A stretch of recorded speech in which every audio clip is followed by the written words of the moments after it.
Early in the morning, rising to the street. Hi guys, I'm Carly and welcome to my channel. Today we're going to be talking about the 5 things you need to be doing when you are starting your homestead. When starting this journey, it can be so exciting and it just makes you want everything done like pre-assembled, like homestead pre-assembled. Like you want the dairy goat, you want the cow, you want the perfect garden, you want to be canning, you want chickens, you want all of these things to just happen immediately, and it can kind of be overwhelming of what the things are that you actually should start on. I'm going to tell you realistically the 5 things you should get going, you should start with when starting your homestead. So the first thing I think you should get started on your homestead is going to be a compost. And I was really happy to put this one as number 1 on the list because a lot of people, I feel, think chickens, garden, things like that, but the easiest thing to get started on your homestead, and it will always be beneficial, it will always be needed, is a compost.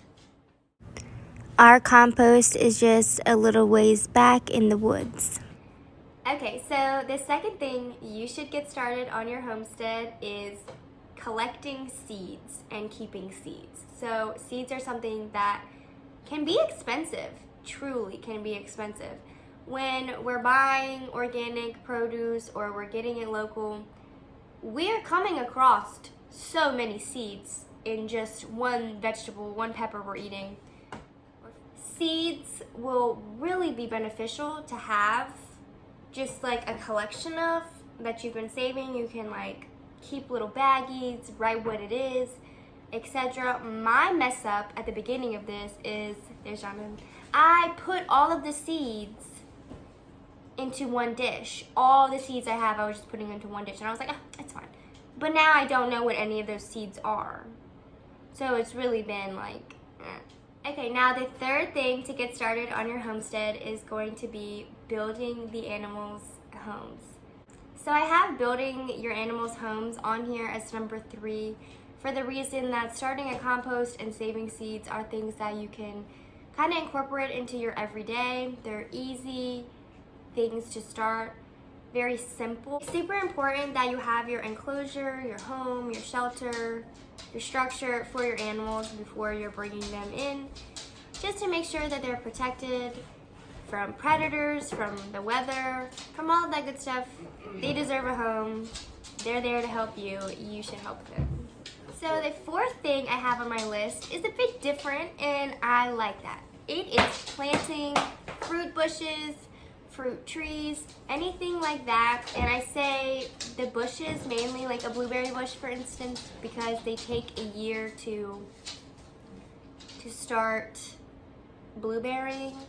So planting raspberry, blueberry bushes, those are something that's easy to do when you first get your homestead and it's done. You planted it, you can wait, and it's not something you're like, oh my gosh, we should have planted that back then. I think it's a really great thing to start with that a lot of people don't think about, and it's just something they kind of just like throw in whenever, but it's a really beneficial thing to do. If you plant it when you move in, next year you'll have blueberries. And the 5th thing I think you should do when starting your homestead is going to be collecting rainwater.